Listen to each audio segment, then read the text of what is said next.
The groceries that sparked a reckoning. Last summer, I was trimming the hedges in our front yard when Linda, our neighbor across the street, leaned over her picket fence and sneered. "You folks always seem to get everything so easily." Her words, sharp and bitter, hung in the air like the August heat. I adjusted my cap, kept clipping, and let the buzz of the trimmer drown her out. Linda was that neighbor, the one whose smile never reached her eyes, whose every comment carried a barb. We'd known her type since we moved into this quiet suburban street in Maplewood, a place of neat lawns and friendly waves. But today, her simmering resentment would ignite a fire that would burn through our lives and end in a courtroom. Our neighborhood was the kind you'd see in a real estate ad. Kids riding bikes, two-car garages, and a sense of calm that felt like a promise. My wife, Angela, and I chose it for that promise. Angela, a federal agent with the Department of Homeland Security, needed a refuge from her high-stakes job-chasing domestic threats. At home, she was just a woman who loved tending her roses, trying new recipes, and sipping iced tea on our porch. We thought we'd found peace here.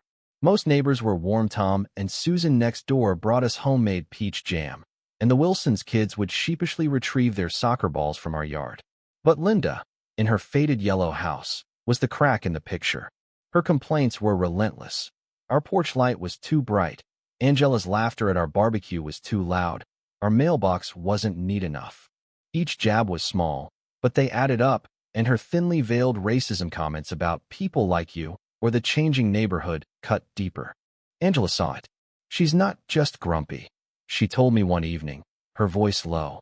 "She's built her whole identity on hate." She started a file, a digital log on her encrypted laptop, documenting every snide remark, every lingering stare. I thought it was overcautious, a habit from her job. I was wrong.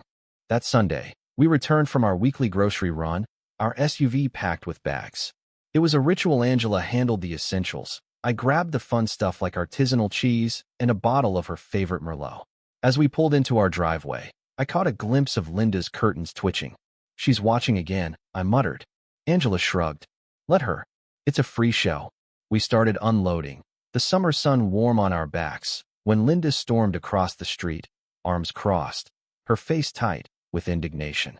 "That's a lot of food," she said, her voice dripping with venom. "Looks like you're hoarding. My boy hasn't had a decent meal today. You should share." Angela set down a bag, her tone calm but firm. "This is our food, Linda. We paid for it. Maybe you should do the same." That was the spark. Linda's face flushed red. "People like you don't need all that," she hissed. "You're probably on some handout anyway. I'm calling the cops." I went inside to clear counter space, thinking she was bluffing. But when I stepped back out, Linda was on her phone, her voice loud and theatrical. "Yes, 9/11. A suspicious woman is stealing from a car in my neighbor's driveway. She's black, very aggressive, and threatened me and my son." Time froze.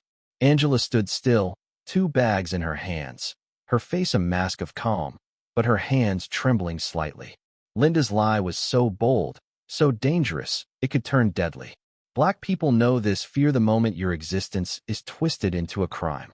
I rushed to her side, my voice shaking. "This is our house, our groceries. We have receipts." But Linda's smirk said she thought she'd won.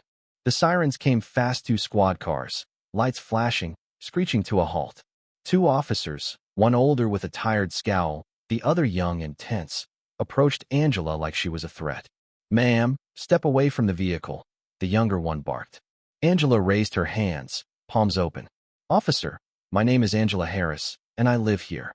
The older officer cut her off. "We need ID now." Their tone assumed guilt. Linda, by her mailbox, played the victim, shrieking, "Check their trunk. They're stealing from the food bank." Angela's voice sliced through. "Officer, you'll need a warrant to search my vehicle." The older officer, Sergeant Daniels, smirked. "We've got probable cause." But Angela's next move changed everything. "I'm reaching for my ID, as requested," she said, her voice steady as she pulled out a plain wallet and flipped it open to reveal a golden blue badge. U.S. Department of Homeland Security. The air shifted. The officers froze. Linda's smirk vanished. "I'm a senior special agent," Angela said. "You're on my property, obstructing me, based on a false report." The sergeant's face paled. He'd responded to Linda's petty calls before, giving her credibility. Now, he was in over his head. Angela called her supervisor, Mark Reynolds, who arrived in a black sedan.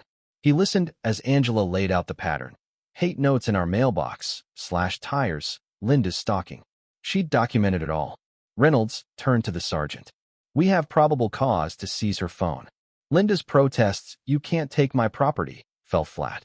The phone revealed a cesspool, a community watch group chat where Linda bragged about terrorizing us, photos of Angela shopping, and a text sent that day. "I'm calling the cops to say she's robbing them. They'll believe me." Linda was arrested false reporting, stalking, and federal hate crime charges under Title 18, Section 249. The trial was a spectacle. Angela's testimony, calm and precise, dismantled Linda's lies. The jury saw her texts, heard her friends confess to their purity group's racist agenda. Linda's defense claiming anxiety and protecting her son crumbled. The judge sentenced her to 8 years, plus mandatory bias counseling. "This wasn't a mistake," the judge said. "It was a campaign of hate." Our neighborhood healed. We turned our driveway into a weekly food drive, reclaiming the space. Neighbors brought canned goods, and even Sergeant Daniels, humbled, apologized. Angela was promoted, leading a new initiative on community trust. Linda's house was sold, her son moved away, and her life unraveled. But the story didn't end. A flyer for a Patriot Values group appeared on our car. A dead crow was left on our porch. Then Angela's work laptop glitched, files corrupted. Her webcam flickered on during a secure call. Using her cyber forensic skills, she found military-grade spyware, traceable only to someone with top-level access. Her supervisor, Mark, had championed her promotion, but now she saw his moves: the rescue on our driveway, the public role to monitor her, the spyware to track her investigation into a white nationalist group, the Sons of Liberty. Mark was no hero, was protecting his network. Linda was his pawn. Her call was a ploy to discredit Angela. When it failed, he'd shifted tactics, embedding spyware to sabotage her. Angela contacted the FBI's Public Integrity Section, reporting a traitor in her agency.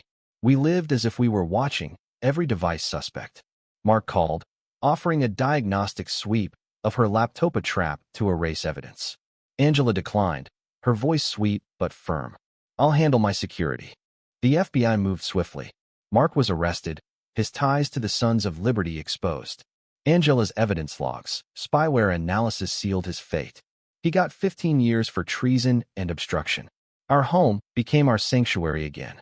The food drive grew, a symbol of resilience. Angela's new role reshaped her agency's approach to justice. This wasn't just our fight, it was a stand against hate and betrayal. What do you think about this story? Have you faced injustice or seen violence sparked by prejudice? Share your thoughts in the comments. Let's talk about how we confront these issues.